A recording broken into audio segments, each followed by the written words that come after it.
¿Dónde está tu hermano? Es la pregunta para ti. ¿Dónde está tu hermano? ¿Qué respondió Caín?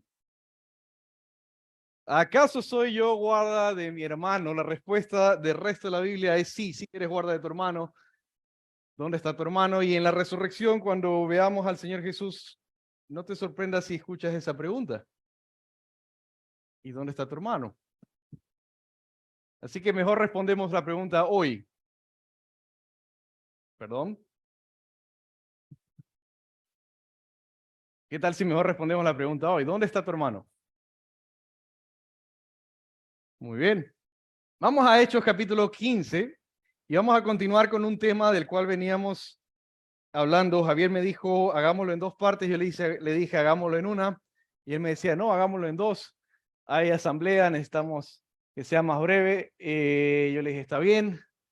Francisco me decía, tienes que correr porque hay asamblea y se acuerdan la semana pasada. Bueno, al final de cuentas, y trabajamos solo la primera parte del capítulo 15. Y de buena forma, ¿no? Porque es un tema tan vital para la iglesia, que es la gracia en sí. ¿Qué estaba en peligro entonces en el capítulo 15? La gracia. Y entonces vamos a ver unos versos muy, muy breves de lo que se hizo la semana pasada y pensemos en eso. ¿Dónde está tu hermano? ¿Qué es de tu hermano? ¿Dónde está? ¿Y qué hacemos con nuestro hermano? Vamos a 15:1. Hechos 15:1. ¿Llegaste? ¿Sí? Piensa en tu hermano. Listo, leemos. Y algunos descendieron de Judea y enseñaban a los hermanos, si no os circuncidáis conforme al rito de Moisés, no podéis ser salvos. Lucas registra esta frase 2 veces. Entonces, teníamos que ya la iglesia ha crecido, salió de Jerusalén, ¿verdad? Llegó a Judea, llegó a Samaria, llegó a una ciudad clave que es Antioquía. De Antioquía nace el primer grupo misionero, son Bernabé y Pablo, ¿se acuerdan? Ya se fueron, ya regresaron, y cuando regresa resulta que han venido unos de Jerusalén, diciendo, bueno, ustedes no pueden ser salvos si no se circuncidan. ¿Cómo? Ya la iglesia tiene un tiempo y estos vienen a los salvos y le dicen, si no os circuncidáis conforme al rito de Moisés, no podéis ser salvos. La semana pasada enfatizamos mucho en cómo habla un mentiroso, ¿verdad? Porque cómo el engaño va cambiando y de alguna forma la respuesta que van a dar los apóstoles es importante. Y Lucas hace un excelente trabajo en registrar 2 veces el engaño, porque ellos cambian las cosas, ¿verdad? Y eso hablamos bastante la semana pasada. Sea como sea, el error o el problema recae en vincular la gracia con algo más, la salvación más algo. Es decir, para ser salvo, más requisitos. Y ahí el meollo del asunto. Ahora, Satanás te va a decir, no, tranquilo, no es eso. Lo recordarás muy bien, situaciones en el Antiguo Testamento. Por ejemplo, Moisés ya tiene 40 días por ahí en el monte, no desciende, la gente se preocupa, dice, ¿qué habrá pasado con este Moisés? El monte sigue humeando, sigue habiendo rayos, sigue habiendo sonidos estruendosos, y Moisés no ha descendido en 40 días. Le dicen a Aarón, bueno, sé tú nuestro líder, ¿verdad? Y empiezan a instigar a Aarón, y entre otras cosas recogen oro, hacen una ofrenda, y según el testimonio que Aarón dio, lanzó al fuego y salió un becerro. No, eso no fue así. Él hizo el becerro y adoraron un becerro. Ahora, cosa curiosa, los ancianos de Aarón dicen una frase sutil. No es otro Dios. Estos son tus dioses, pero luego dicen, este es Jehová Dios que te sacó de la tierra de Egipto. Es decir, el ídolo representaba a quién. Tranquilos, no es otro Dios. Aarón hace eso. Moisés está en el monte, no sabemos qué pasó con Moisés, entonces nombramos un nuevo líder y él hace un ídolo. Y entonces es curioso, ¿verdad? Porque el engaño va así. Ahora, si después de lo que vemos el día de hoy y en la resurrección lo sabremos, los hermanos que escucharon y que estaban enseñando mal, entre ellos algunos, se arrepintieron en buena hora, pero sabemos que el engaño va a continuar a través de todo el Nuevo Testamento. Vamos a ver unos detalles hoy. Entonces, mira lo que habían dicho, si no os circuncidáis conforme al rito de Moisés, no podéis ser salvos. Peligro, rojo peligro. Si lo puedes resaltar, resáltalo. Entonces vimos la respuesta de Pedro en particular. Había un debate y todo lo demás. Fueron los apóstoles a Jerusalén, Pablo y Bernabé a Jerusalén. Pedro da una primera respuesta. Entonces vimos hasta el verso 11, ¿verdad? Verso 10, sobre si hacer que los gentiles guarden o no la ley, dice Pedro en el verso 10, ahora pues, ¿por qué prueban? ¿Por qué tentáis a Dios poniendo sobre el cuello de los discípulos un yugo que ni nuestros padres ni nosotros hemos podido llevar? Eso es Israel, ¿verdad? ¿Por qué poner las leyes de que Dios dio a Israel a los gentiles? Es lo que está diciendo, a los no judíos, es lo que está diciendo Pedro. Ni siquiera nosotros pudimos. 11, creemos más bien que somos salvos por la gracia del Señor Jesús, de la misma manera que ellos también lo son. Somos salvos por gracia, ¿verdad? Igual que ellos lo son. Ahora, un tema que se viene repitiendo en todo Hechos es testificar, testificar, testificar. ¿Y de dónde sale ese poder para testificar? Del Espíritu Santo. Entonces tenemos una repetición en todo lo que va de Hechos, hasta lo que hemos hecho esta semana. Veamos lo que dice el verso 12. Ahora toman la palabra Bernabé y Pablo. Dice, toda la multitud hizo silencio y escuchaban a Bernabé y a Pablo, que relataban las señales y prodigios que Dios había hecho entre los gentiles por medio de ellos. ¿Qué estaba ocurriendo cada vez que predicaba Pablo? Milagros, señales, prodigios, y nacían ¿qué? Nuevas iglesias. Cada vez que evangelizaba Pablo, nacía una iglesia. Evangelizaba Pablo, nacía una nueva iglesia. Una nueva iglesia, una nueva iglesia, y en cada ciudad donde nació una iglesia había persecución, muchas veces tenían que huir. Sea como sea, regresan del primer viaje y cuentan todo este testimonio. Y el Dios está orando, el Espíritu Santo está orando. Verso 13 dice, cuando terminaron de hablar, van Pedro, va hablando Bernabé, va hablando Pablo.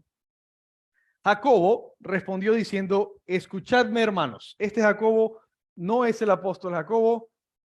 Él fue martirizado hace unos capítulos, ¿se acuerdan? Herodes pidió, y va a matar también a Pedro, no sé si recuerdan. Pedro fue liberado milagrosamente. No fue Jacobo liberado, murió, ¿verdad? Dios lo quiso así. Pero entonces este no es el apóstol Jacobo. Jacobo, ¿quién es este? Este es hermano de Jesús. Hermano de Judas, hermano de Jesús, se menciona en los evangelios, se menciona aquí, se menciona en la carta de Judas, se menciona en la carta de Jacobo mismo, que es Santiago, ¿verdad? En latín es Santiago. Bueno, es una mezcla, ¿verdad? Es Santo Tiago. Entonces ya llegó a nosotros en nuestras Biblias modernas Santiago. Es San Jacobo, San Jacobo, Santiago, varios idiomas hasta llegar al español, ¿verdad? Entonces tenemos aquí a Jacobo. Entonces este Jacobo es espectacular. No fue de los 12. No es discípulo de Jesús. Bueno, sí lo es porque se convirtió, claro que sí. Pero no fue discípulo durante todos esos años, ¿verdad? O el tiempo de Jesús en la tierra, en su ministerio. No nace de eso. Es más, se le opuso, se le burló varias veces. Tenemos en Juan, ¿te acuerdas aquella vez? No quiere ser famoso. Anda a la fiesta a Jerusalén, le dijo. Él ahora ha creído. Él se burlaba de Jesús. Ahora ama al Señor Jesús. Le ha reconocido como su Salvador, como su Señor. Ahora dice, escuchadme hermanos, y quiero que vean el manejo bíblico que tiene este Jacobo. Es impresionante. Simón ha relatado cómo Dios, verso 14, al principio tuvo a bien tomar de entre de los gentiles un pueblo para su nombre. Eso tomó de todo lo que había dicho Pedro. Un pueblo de entre los gentiles para su nombre. 15. Y con esto concuerdan las palabras de los profetas tal como está escrito. Y aquí está citando un profeta que se llama Amós. ¿Ok? Vamos a revisarlo. Dice, después de esto volveré y reedificaré el tabernáculo de David que ha caído y reedificaré sus ruinas y lo levantaré de nuevo para que el resto de los hombres busque al Señor y todos los gentiles que son llamados por mi nombre, dice el Señor, que hace saber todo esto desde tiempos antiguos. Por tanto, yo opino que no molestemos a los que de entre los gentiles se convierten a Dios, sino que les escribamos que se abstengan de estas cosas. Ya vamos a revisar estas cosas. Pregunta, versos 16 y 17, cita textual Amós. ¿Quién conoce estos versos? ¿Quién los había escuchado? Ok, uno más fácil. Juan 3:16. ¿Qué dice Juan 3:16? Porque de tal manera... muy bien, ese sí se lo saben. Ok, uno por ahí famoso también. Romanos 3:23. ¿Qué dice Romanos 3:23? Todos pecaron. Muy bien. ¿Y el 6:23? La paga del pecado. Muy bien. ¿Qué otros se saben de memoria? Uno del Antiguo Testamento que se sepan de memoria.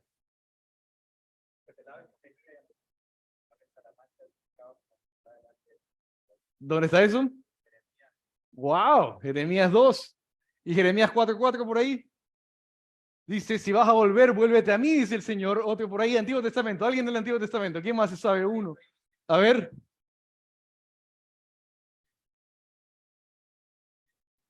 Wow. Ustedes sí saben Biblia. José 1:9. Ok. Amén. Ustedes sí saben. Ahora, Amós 9:12. Aquí está aquí textual. Después de esto volveré. ¿Cuántos de ustedes han llegado hasta Amós en su estudio bíblico personal? La congregación, ¿cuántas veces ustedes han escuchado un sermón de Amós? Bueno, Jacobo, que se convierte después, es decir, en estos días de los hechos, no en los días de Lucas, no en los días de Mateo, Marcos, Juan, de verdad, sino en los días que registra los eventos registrados en hechos. Él ha llegado a Amós. ¿Quieres saber algo de Amós? Bueno, vamos a Amós. Vas a dar un premio a quien llegue primero a Amós. ¿Dónde queda Amós? Llegaste, muy bien, excelente. Ok, vamos a Amós. Capítulo 1, verso 1.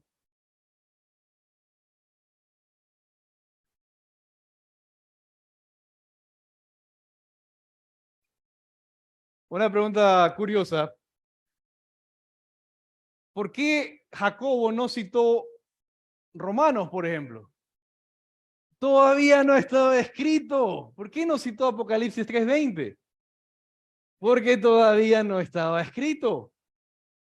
Pero Apocalipsis 3:20 es el más efectivo para un tema como estos, ¿verdad? ¿Dónde está Jesús? ¿A la puerta ahí? ¿Y el que abre? Entraré y cenaré. Pero ¿por qué Pedro no citó Apocalipsis 3:20? No. Porque no es que estaba escrito. Amós, por ejemplo. Vamos a Amós 1:1 y brevemente te resumo Amós. Amós. A ver, usa tus dedos. Números. Vamos todos con números. 8 profecías. ¿Ok? Esa es la primera parte. Capítulos 1 y 2, 8 profecías. Capítulos 3 al 6, 3 sermones. ¿Ok? ¿Te recuerdas? Capítulos 7 y 8, 5 visiones. Muy bien. Y capítulo 9, 5 promesas. ¿Quién se recuerda todo, Amós? 8 profecías, 3 sermones, 5 visiones y 5 promesas. Ok, a ver, otra vez. 8 profecías, 3 sermones, 5 y 5 promesas. Perfecto, ya tienes Amós claro. El verso más famoso de Amós. Bueno, el más repetido en Amós. Primero empecemos por el más repetido. No revocaré su castigo. Repite después de mí. No revocaré su castigo.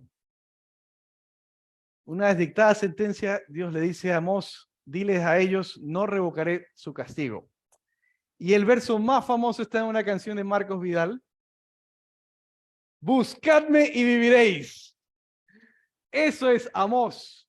Dice, no revocaré su castigo, pero si me buscan, vivirán. Y eso nos señala a Cristo directamente. Jacobo sabía esto. Porque hay un castigo sobre toda la humanidad. Hay un día de juicio esperando, pero si lo buscan, vivirán. Eso es Amós. Ahora, veamos un vistazo rápido. Vamos al verso 1:1. Y dice, palabras de Amós, que fue uno de los pastores de Tecoa, de lo que vio en visión acerca de Israel en los días de Usías, rey de Judá, y a la par estaba Jeroboam II, hijo de Joás, rey de Israel, 2 años antes del terremoto. Yo estuve hace años en Ambato. La primera vez que di un taller, un estudio bíblico, ya oficialmente como precepto, fue en Ambato. Así que estando allá, salimos a comer después del taller y todos los hermanos me decían, entre otras cosas, el terremoto, el terremoto. ¿Ustedes se acuerdan del terremoto que hubo aquí en Ambato? ¿Qué terremoto hubo aquí en Ambato? El terremoto. Entonces me dieron fechas, me dieron detalles, me dieron cómo la geografía de la ciudad cambió por el terremoto y todo lo demás. Tremendo impacto. Nunca se les olvidará el terremoto. Manabí, más reciente. El terremoto, el terremoto. Tremenda referencia. Ahora, mira lo que dice aquí. 2 años antes del terremoto. Esta es la profecía. Y el terremoto está profetizado en el capítulo 8.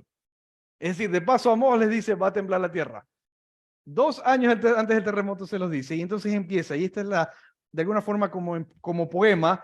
Dice verso 2, el Señor ruge desde Sión y desde Jerusalén da su voz. Los pastizales de los pastores están de duelo y se seca la cumbre de Carmelo. Así dice el Señor. Repite después de mí. Por 3 transgresiones, repite después de mí. Por 3 transgresiones de Damasco y por 4 no revocaré su castigo. Entonces, por 3 transgresiones y por 4 no revocaré su castigo. Vamos al verso 6. Así dice el Señor. ¿Por cuántas? Por 3 transgresiones de Gaza y por 4 no revocaré su castigo. Salta el verso 9. Así dice el Señor. ¿Por 3 transgresiones de quién? De Tiro, ¿verdad? ¿Y por cuántas? Por 4 no revocaré su castigo. Salta el verso 11. Así dice el Señor. Por 3 transgresiones de Edom. ¿Y por cuántas? 4 no revocaré su castigo. Ahora tú cuentas unas por una y cada país tiene en efecto promedio de 4 transgresiones. Vamos al verso 13, dice, así dice el Señor, por 3 transgresiones de los hijos de Amón y por 4 no revocaré su castigo. Capítulo 2, verso 1, así dice el Señor, estamos en Amós, por 3 transgresiones de Moab y por 4 no revocaré su castigo. Verso 4, por 3 transgresiones de quién? De Judá. Pero cuando tú las cuentas hay más de 3. Y por 4 no revocaré su castigo. Y cuando llegas al verso 6 dice, así dice el Señor, por 3 transgresiones de Israel y por 4 no revocaré su castigo. Y solo de Israel se mencionan 6. ¿Eso qué quiere decir? Que se ha repetido todo ese tiempo. No revocará ni el castigo de Judá ni el de Israel. Así arrancamos. Vienen 3 sermones. Pasemos rápidamente los 3 sermones. Vamos al capítulo 8. Mire este verso en el capítulo 8.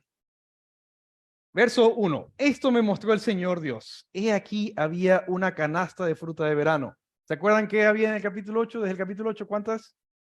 5 visiones y en el 9, 5 promesas. Vamos a ver una de las visiones. Dice, esto me mostró el Señor Dios. He aquí había una canasta de fruta de verano. Y él dijo, ¿qué ves, Amós? Y respondí, una canasta de fruta de verano. Entonces el Señor me dijo, ha llegado el fin para mi pueblo Israel. Ya no volveré a dejarlo sin castigo. Los cantos del palacio se convertirán en gemido en aquel día, declara el Señor Dios. Muchos serán los cadáveres, en todo lugar los echarán fuera en silencio. Y empieza a enumerar sus pecados. Verso 4. Oíd esto, los que pisoteáis a los mendigos y queréis exterminar a los pobres de la tierra. Mira los pecados de Israel, diciendo, ¿cuándo pasará la luna nueva para vender el grano y el día de reposo para abrir mercado de trigo? Es decir, para ellos el día de reposo era una carga. Dios les ha dado el día de reposo y dice, ¿cuándo acaba el día de reposo? Necesito hacer dinero. El dinero que no se produce me está matando. ¡Wow! Pecado de Israel. Dice, engañan con balanzas falsas. 6, para comprar por dinero a los desvalidos, a los pobres, un par de sandalias y vender los desechos de trigo. 7, el Señor ha jurado por el orgullo de Jacob, ciertamente nunca me olvidaré de ninguna de sus obras. Empieza a describir algunas cosas más. Verso 11, saltemos hasta allá y dice, he aquí vienen días, declara el Señor Dios, en quien enviaré hambre sobre la tierra, no hambre de pan, ni sed de agua, sino de oír las palabras del Señor. ¿Hambre de qué? De oír las palabras del Señor. Sigamos. 12. Y vagarán de mar a mar, de norte hasta oriente, andarán de aquí por allá en busca de la palabra del Señor. Sentencia, pero ¿qué? Amós, ¿estás loco? ¿Qué respondió Amós? Yo soy de Tecoa, ni siquiera soy pastor, soy boyero, no soy profeta, estás loco, te vas de aquí. Lo votaron a Amós. Y él dice, pero ni siquiera soy profeta, solo el Señor me dijo, ve y di esto y eso es lo que estoy diciendo. No soy profeta ni hijo de profeta. Verso, mira lo que dice nuevamente. Dios enviará, verso 11, hambre, no de pan ni de sed de agua, sino de oír las palabras del Señor. Eso es bueno. Y vagarán de mar a mar, de norte hasta oriente, verso 12, y andarán de aquí para allá en busca de la palabra del Señor, pero no la encontrarán. Saltemos, capítulo 9. Siguen las visiones. Y entre otras cosas, vamos a resumir todo del 1 hasta el 8 como reino pecador. Y la sentencia de este reino pecador es destruiré la casa de David. Destruiré, ese es el mensaje de Amós. Amós, tú estás loco, ¿cómo que vas a destruir la casa de David? Si Dios pactó con David, ¿no te acuerdas de 1 Samuel 7? Amós dice, yo no sé 1 Samuel 7, yo no soy ni profeta ni hijo de profeta, yo no soy nadie.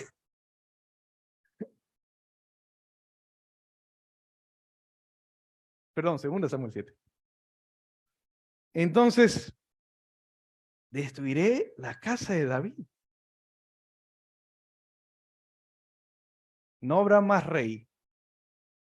Verso 9 empiezan las promesas. Son 5 promesas. ¿Se acuerdan que les había dicho?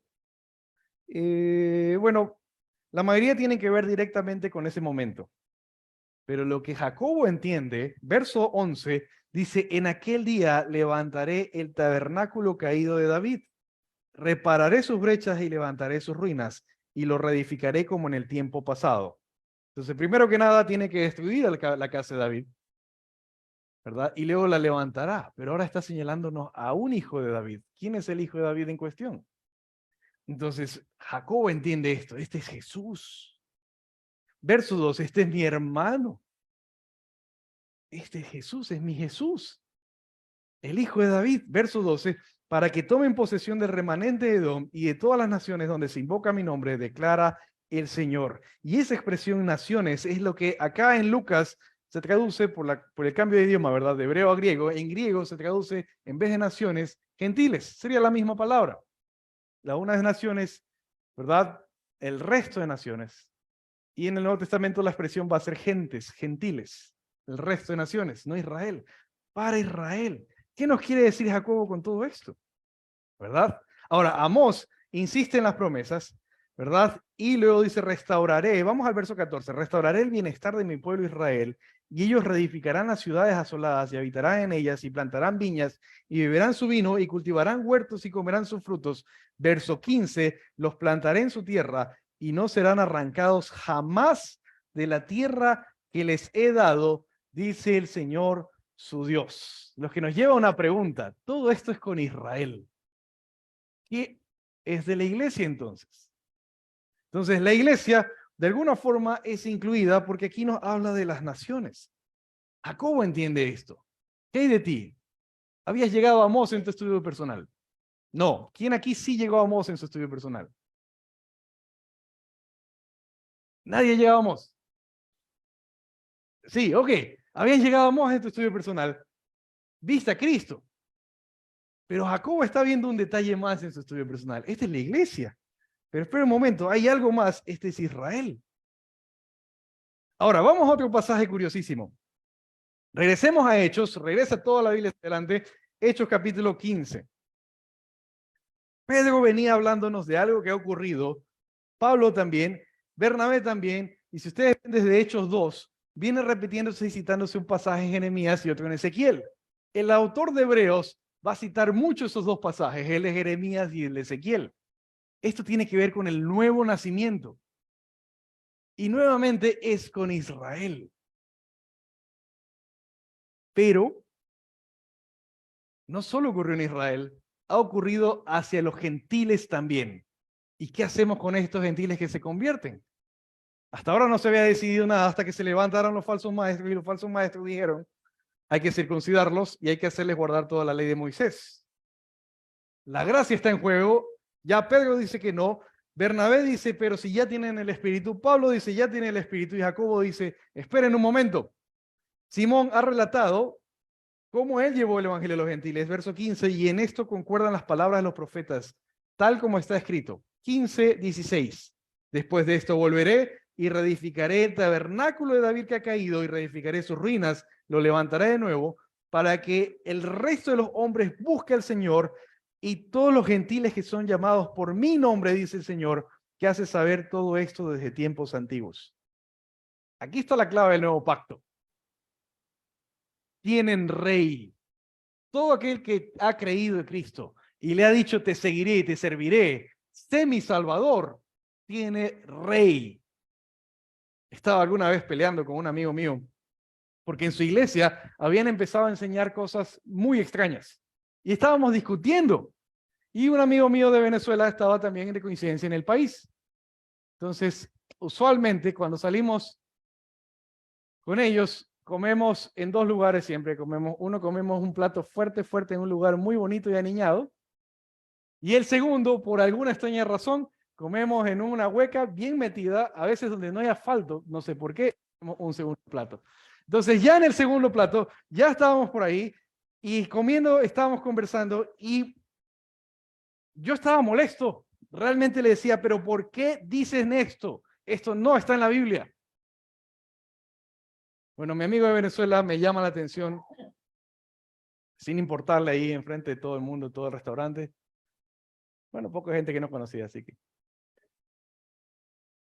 Y me dice, tú ocúpate de servir a Dios. Tú tienes que responder a Él y ellos van a responderle a Dios también. Me mató. Tú vas a responder a Dios y ellos van a tener que responder a Dios por sus acciones, por sus enseñanzas, por sus palabras. Tú ocúpate de servirle. Jacobo de alguna forma dice, los gentiles tienen rey. Si se han convertido a Cristo, Cristo es su rey, no nosotros. ¡Boom! Esta es la clave de la gracia. Se trata de conectarlos con Cristo, no conmigo. Se trata no de ejercer autoridad sobre la vida de otro, sino sobre la misma propia. De que el Señor gobierne mi vida, ¿verdad? De procurar primero mi relación con Él, de llegar hasta Amós en mi estudio bíblico personal. ¿Por qué no Malaquías? ¿Por qué no Apocalipsis? De comerme la Biblia yo. Ahora, ¿cómo es esto? Es que mira lo que va a ser, verso 19. Por tanto, yo opino que no molestemos a los que de entre los gentiles se convierten. No les molesten. Verso 20, sino que les escribamos que se abstengan de cosas contaminadas por los ídolos, de fornicación, de lo estrangulado y de sangre. Porque Moisés, verso 21, desde generaciones antiguas, tiene en cada ciudad quienes lo prediquen, pues todos los días de reposo es leído en las sinagogas. Ahora, previo a eso, o mejor dicho, verso 22, le damos una frase del verso 22. Entonces pareció bien a los apóstoles y a los ancianos con toda la iglesia escoger hombres para enviarlos a Antioquía con Pablo y Bernabé, a Judas llamado Barsabás y a Silas, hombres prominentes entre los hermanos, 23, y enviaron esta carta con ellos. Previo a esto, volvamos acá. Verso 19, por tanto yo opino que no los molestemos. Verso 20, sino que les escribamos. Este Jacobo es impresionante. Si hay un hermano del Nuevo Testamento a quien le debemos el Nuevo Testamento, es bueno, el Señor Jesús, por supuesto. Juan 16 dijo, les daré nueva revelación. Ahorita no la pueden soportar, pero cuando venga el Espíritu de verdad los guiará toda la verdad. Capítulo 17, ora por cada uno de los apóstoles y dice una frase interesante, santifícalos en tu verdad. Tu palabra es verdad. Hechos 2, viene el Espíritu Santo. ¿Cuántos libros han escrito hasta ahora Pedro, Mateo o Leví? ¿Cuántos libros han escrito hasta Hechos 15? Ninguno. Pablo, ¿cuántas cartas ha escrito hasta Hechos 15? Ni una. Jacobo, ¿ya había escrito? Tampoco. Y este Jacobo dice, esto tiene que quedar por escrito. Esto tiene que quedar por escrito. Escribamos entonces, tan solo por causa de la comunión, 4 cosas. Ya vamos a revisarlas, pero no se pierdan esto.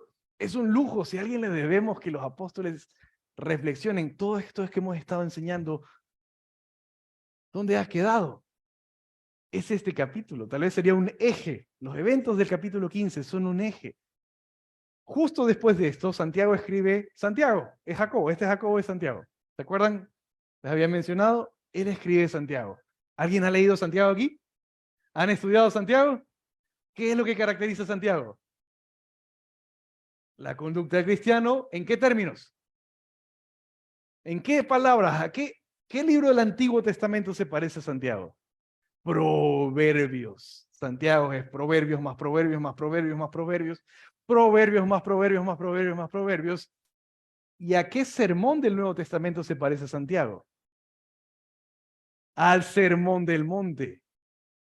¿Qué hizo Santiago? Por inspiración del Espíritu Santo, tomó el sermón del monte y tomó proverbios y escribió el primer libro del Nuevo Testamento. ¿Se acuerdan lo que ha dicho Jesús? Nueva revelación. Este es el punto.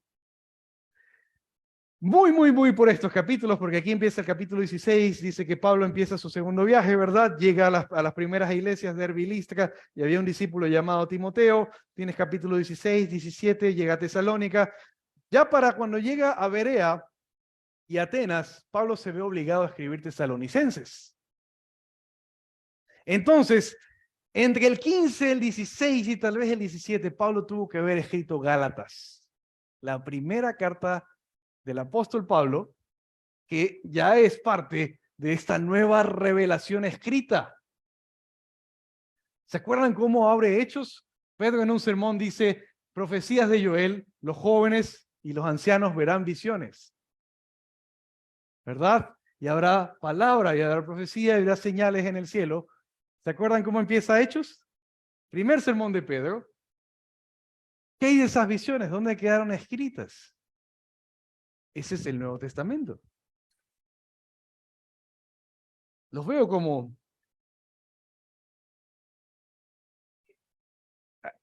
No veo a nadie emocionado por lo que acabo de decir. A ver, repito, vamos a repetir. Vamos a Hechos, capítulo 15, verso 1. Empecemos el sermón de nuevo. A ver, ¿qué estamos diciendo? No es poca cosa. Son 27 libros más inspirados por Dios. Es el Nuevo Testamento. Es la nueva revelación. No es poca revelación, es hartísima información. Es mucha profecía por delante. Entonces dice, él dice, escribamos. Y tenemos ahora a Santiago y tenemos Gálatas. Como empieza el viaje de Pablo y tiene serios problemas para discipular en Tesalónica, tiene que salir a Berea, llega incluso a Atenas y dice, Primera Tesalonicenses capítulo 3 dice que en Atenas tuvo que escribir y escribió una carta. Y viene Primera Tesalonicenses, continúa su viaje, escribe Segunda Tesalonicenses, o a los tesalonicenses, mejor dicho, y empieza a escribir. Pablo escribe un montón de cartas ahora. Para Hechos 28, Pablo está arrestado, ¿verdad? Y dice que alquilado. Mira cómo termina Hechos, verso 28, capítulo 28, verso 30. Dice, y Pablo se quedó por 2 años enteros en la habitación que alquilaba y recibía a todos los que iban a verlo, predicando el reino de Dios y enseñando todo concerniente al Señor Jesucristo con toda libertad y sin estorbo.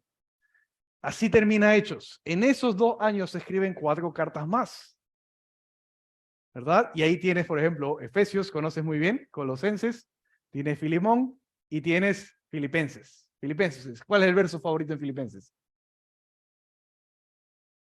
Todo lo puedo en Cristo que me fortalece. Otro. El filtro, ¿cuál dice? 4.8, ¿qué dice? En esto pensar, ¿en qué? En todo lo... Empieza por verdadero. Eso, muy bien. De Efesios, tu verso favorito. A ver, ese es de Filipenses. Muy bien, 4:6, muy bien. Tienes Efesios, por ejemplo, lo conoces muy bien, porque por gracia sois salvos por medio de la fe, y esto no es de vosotros, sino que es no por obras, para que nadie se gloríe. Y eso lo escribe Pablo ahora que está arrestado. Es decir, aún dentro del ministerio de los apóstoles, tal era la obra que raras veces se sentaban a escribir. ¿Qué tenía que hacer Dios para que Pablo escriba? Llevarlo a la cárcel.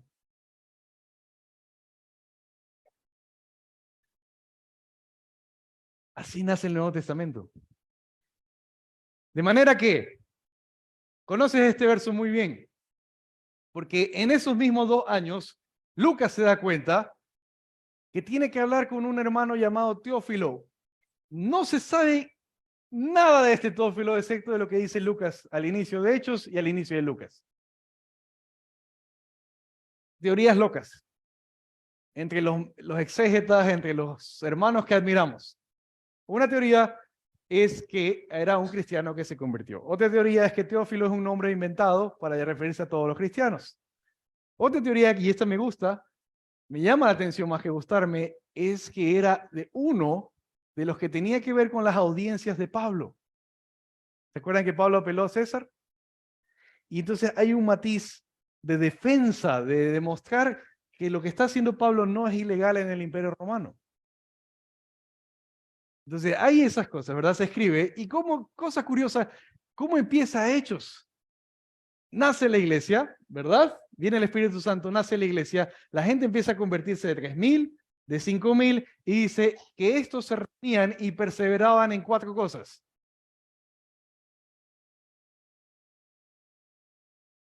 Muy bien. Entonces teníamos la doctrina de los apóstoles, ¿verdad? La comunión unos con otros, el partimiento del pan, que es la cena del Señor, vamos a hacer hoy, y las oraciones. ¿Cuál era la doctrina de los apóstoles? La didaje. ¿Conoces la didaje? En buena hora. Pero esta sí la conoces, el credo de los apóstoles. ¿Conoces el credo de los apóstoles? Esa era la doctrina de los apóstoles. ¿Lo conoces? ¿Te lo memorizaste? ¿No te lo memorizaste? En buena hora. Porque no hay forma de vincular ninguno de esos documentos de como siglo III, II con los apóstoles. ¿Son históricos? Sí. ¿Sirven? Hasta cierto punto. Pero mira lo que dice Pedro. Vamos a 2 de Pedro. Capítulo 1. ¿Dónde está 2 de Pedro? Hacia el final de la Biblia. Si llegaste a Apocalipsis, te pasaste, retrocede un poquito. Tienes Hebreos, es un libro grandecito, antes de Hebreos, perdón, después de Hebreos. Tienes Santiago, tienes Primera y Segunda de Pedro. Si llegaste a Primera, Segunda o Tercera de Juan, retrocede 2, 3 páginas, ahí está Segunda de Pedro. Perfecto. Vamos a Segunda de Pedro capítulo 1. Pedro en el verso 5. No, vamos al verso 3. Uy, tendríamos que hacer todo del 1. No, vamos al 3. Dice, por su divino poder, Dios nos ha concedido todo cuanto concierne a la vida y a la piedad mediante el verdadero conocimiento de aquel que nos llamó por su gloria y excelencia. Por medio de esto, ¿verdad? De las cuales nos ha concedido sus preciosas y maravillosas promesas, a fin de que por ellas lleguéis a ser partícipes de la naturaleza divina. Así abre Pedro con una invitación a participar de la naturaleza divina. Dios te está invitando a ser parte de una comunión eterna. Dios mismo te invita a esa comunión. Bueno, verso 5 dice, añaden a su fe virtud, a la virtud conocimiento, 6 el conocimiento dominio propio perseverancia, virtudes. Todas estas virtudes van a hacerlos fructíferos. Verso 12, por tanto, siempre estaré listo para recordaros estas cosas, aunque vosotros ya las sabéis y habéis sido confirmado en la verdad que está presente en vosotros. Considero justo, verso 13, mientras esté en este cuerpo, estimularos a recordándoos estas cosas. Y verso 15, también yo procuraré con diligencia que todo tiempo después de mi partida podáis recordar estas cosas. ¿Cómo es posible que Pedro pueda recordar después de su partida el Evangelio, la nueva revelación, la palabra a las siguientes generaciones de la iglesia? Se va a aparecer en las noches y te va a desatar los cordones. ¿No has estudiado la Biblia? ¿Qué? ¿Cómo? ¿Cómo va a recordarles Pedro estas cosas? Se va a aparecer en visiones, ¿no? Va a nombrar un sucesor, ¿no? Va a nombrar un magisterio.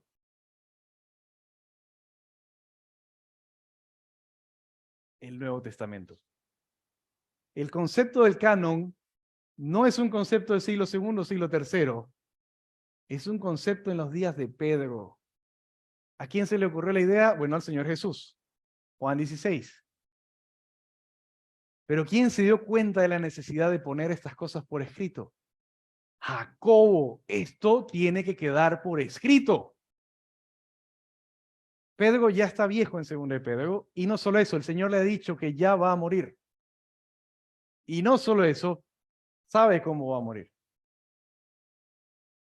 Y él dice, necesitamos recordar estas palabras. Esto es palabra viva. Verso 16, porque cuando os dimos a conocer el poder y la venida de nuestro Señor Jesucristo, no seguimos fábulas ingeniosamente inventadas, sino que fuimos testigos oculares. ¿Qué decía Hechos? Y me serán testigos. Fuimos testigos oculares de su majestad. Pues, verso 17, cuando él recibió honor y gloria de Dios, Padre, la majestuosa gloria le hizo esta declaración. ¿Qué le dijo? Este es mi hijo amado en quien me he complacido. Dios habló, yo estuve ahí, yo escuché, dice Pedro. 18, y nosotros mismos escuchamos esta declaración hecha desde el cielo cuando estábamos con él en el monte santo. Y así tenemos la palabra profética más segura. ¿Cuál es la palabra profética más segura? El Nuevo Testamento. La doctrina de los apóstoles, ¿cuál es? ¿En qué perseveraba la iglesia? En lo que hablaban los apóstoles. Los apóstoles están por morir. ¿Qué están haciendo ahorita? Registrando la enseñanza. Ese es el Nuevo Testamento. Nos queda la doctrina de los apóstoles. Y si esa es la doctrina de los apóstoles, y mayormente era verbal, hasta este momento, ya según de Pedro, donde ya empieza a tomar un cuerpo, ¿cuál era el libro de texto antes de que tengan los libros de Pablo, los libros de... El libro de texto era el Antiguo Testamento. Por eso cuando tú lees Gálatas y se están comiendo Génesis, la audiencia de Gálatas se está comiendo Génesis, domina Génesis, entonces Pablo tiene que hacer precisiones. Ok, Génesis 15, ustedes están observando mal esto. Génesis 17 pasa esto. Ahora no decía con números, decía textualmente la cita. ¿Ustedes no recordarán acaso que previendo la escritura, que Dios habría de justificar por fe a los gentiles, predicó la buena nueva a Abraham cuando le dijo, en ti serán benditas todas las familias de la tierra? Eso no está en Génesis 12, sino en Génesis 22. Justo después de que le predicó la buena nueva a Abraham. ¿Te acuerdas cómo le predicó Dios la buena nueva a Abraham?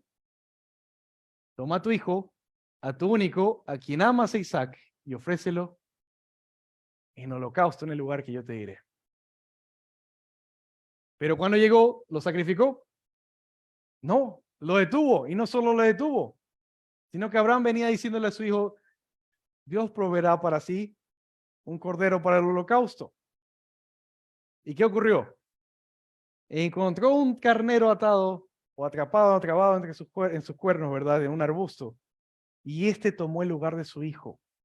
Tu hijo, tú amas, el que tú amas, a Isaac, es tan pecador como tú. Alguien tiene que morir en su lugar por su pecado. ¿Lo ves? Se le predica el evangelio a Abraham y entonces esas precisiones nos dan los apóstoles. Es Pablo el que nos tiene que explicar Génesis 22. Claro que estaba claro, pero hay nueva revelación. Este es Jesús y de aquí nace la iglesia.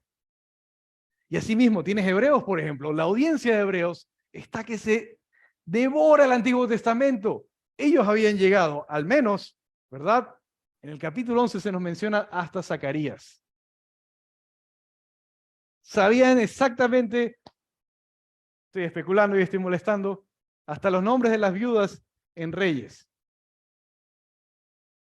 Si tú ves lo que el autor de Hebreo asume que tú sabes como lector de Hebreos, tienes que dominar los profetas mayores, pero dominarlos.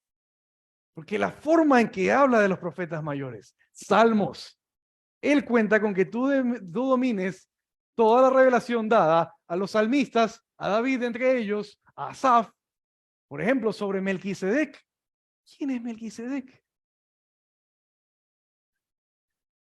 Ay de ti si te toca vivir las pruebas de Abraham y no sabes qué hacer. La respuesta ya está en la Biblia. Ay de ti, ay de mí si nos toca vivir las pruebas de Josué y no sabemos qué hacer. Porque según Pedro, son las mismas pruebas para la iglesia y los creyentes en todo el mundo. Y según Pablo, encontramos consuelo y esperanza y la solución para estas pruebas en el Antiguo Testamento. Ay de ti si te toca vivir las pruebas de Ezequías y no sabes qué hacer. Ay de ti, ay de mí si nos toca vivir las pruebas de Josafat. ¿Quién es Josafat? ¿El de Aladino? No. Ese es como, no sé, es como ya. No, ese no es. Ay de ti si te toca de entregar un mensaje como Jonás o como Amós.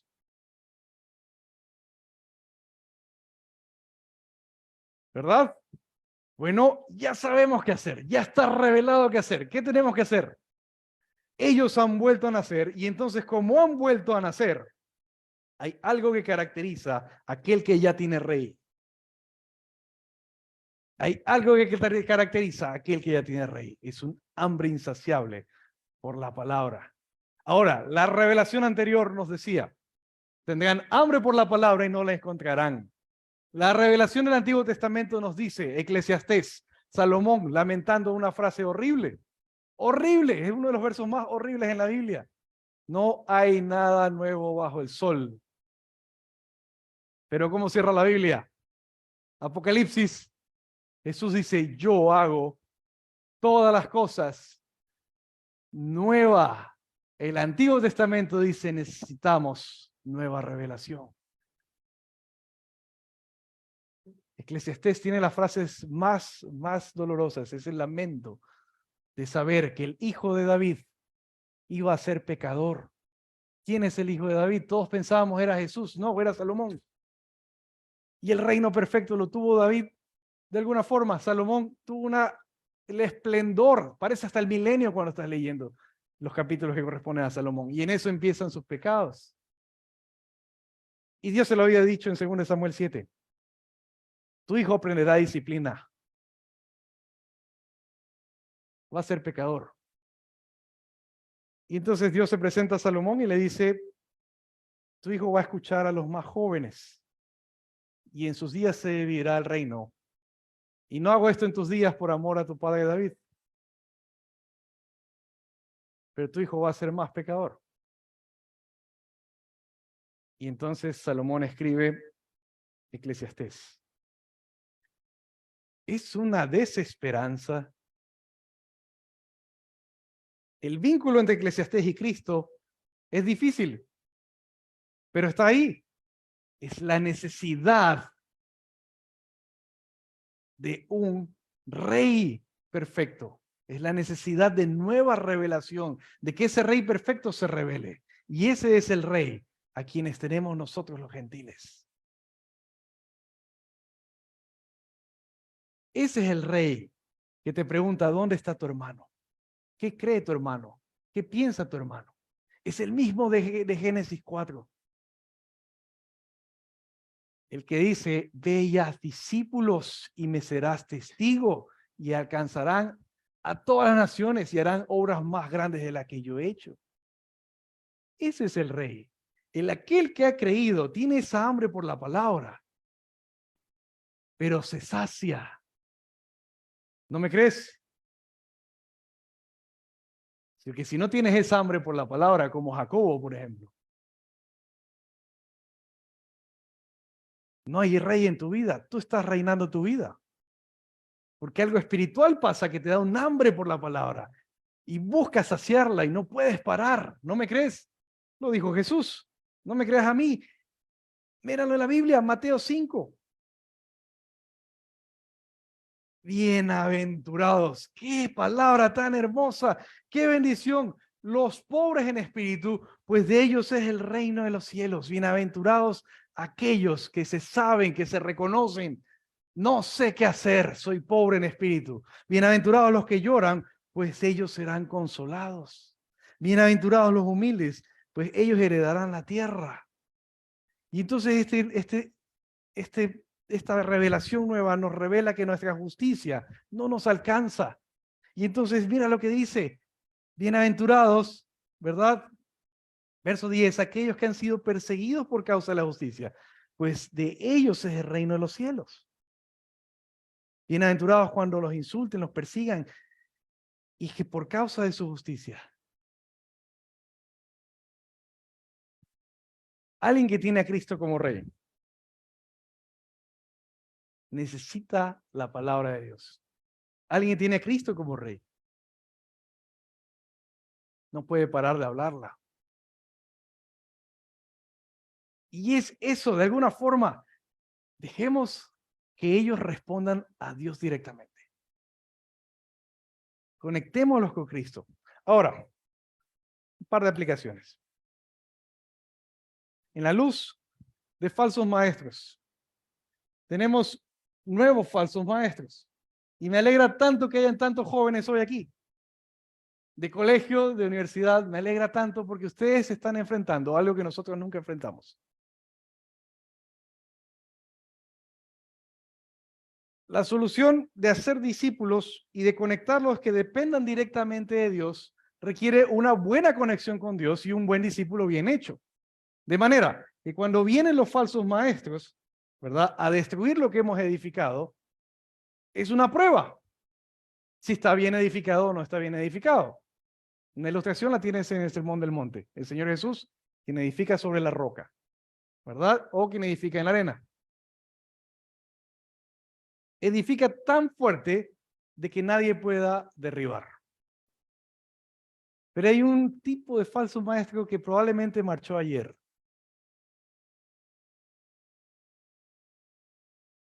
Y está, en vez de dar matemáticas, está enseñando socialismo.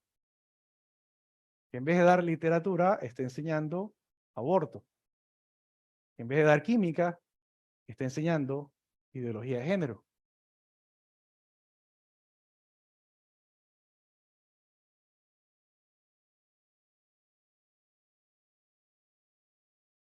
Están ahí.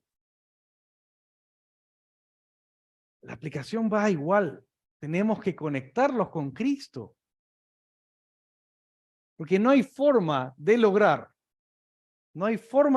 que alguien estudie la palabra en mis fuerzas. Yo no te puedo convencer. Yo no te puedo convencer de que tú ames a Dios en mis fuerzas.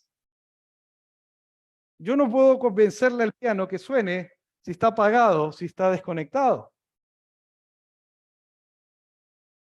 Yo no puedo hablar si esto está apagado. No suena. Esa hambre por la palabra, esa hambre por conocer a Cristo, conocerla y darla a conocer, solo ocurre si está conectado con Cristo. Debe ser una conexión real con Cristo.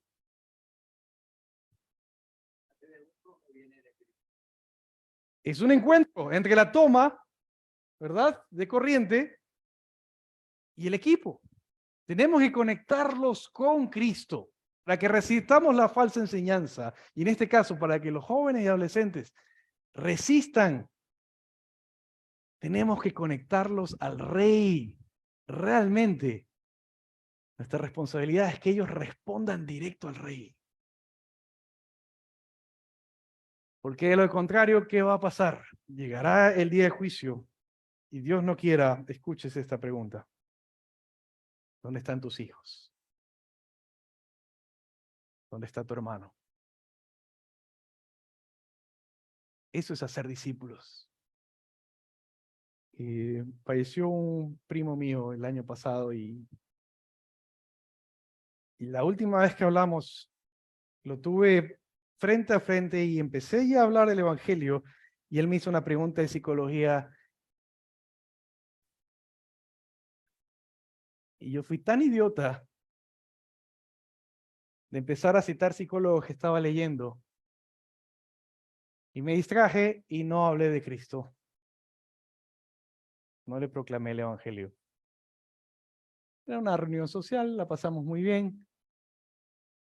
Al mes sufre un accidente de tránsito y muere. ¿Dónde está tu primo? Descansamos en la soberanía de Dios, lo creemos. Descansamos en que Dios sabe bajo qué circunstancias y quién responderá a su llamado. Descansamos en lo que llamamos, hemos sido llamados, predestinados, escogidos, lavados, santificados. Descansamos en eso.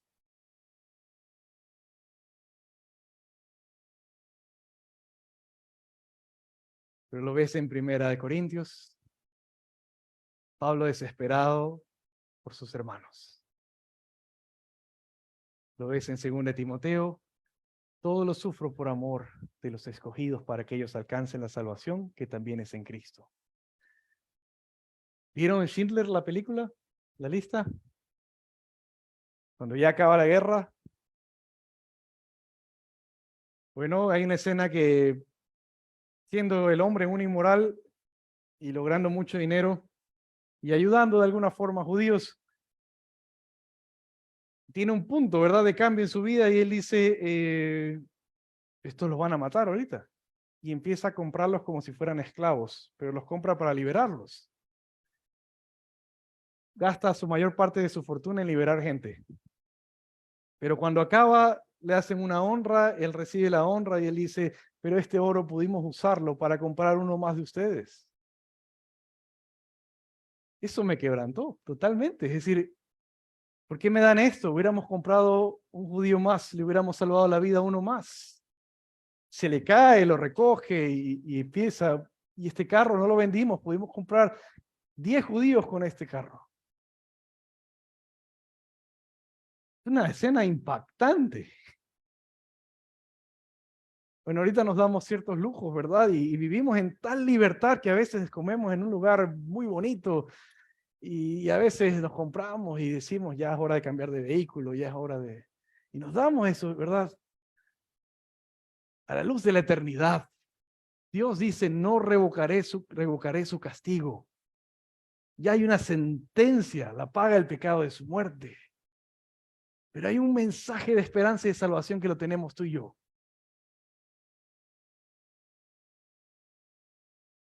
Lo tenemos tú y yo. Es la vida eterna, es el perdón de pecados en Cristo Jesús. Cuando llegas a su presencia, el Señor, Dios no quiera, no lo sé. Estoy especulando porque la pregunta está en la Biblia. ¿Dónde está tu hermano? Aquel que ha nacido de nuevo es guarda de su hermano.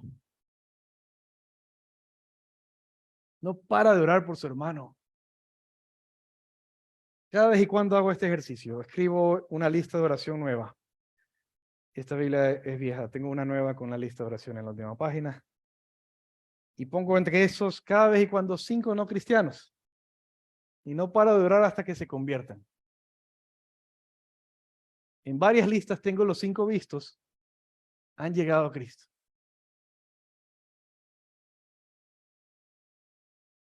vuelvo a hacer una nueva lista de oración y vuelvo a incluir 5 no cristianos. Y no paro y no descanso hasta conectarlos con Cristo. Yo no hago nada más que conocerle y darle a conocer. La conversión, la gloria, eso que ocurre, esa magia que ocurre cuando el teclado está conectado, eso se encarga el Señor. Vamos a orar.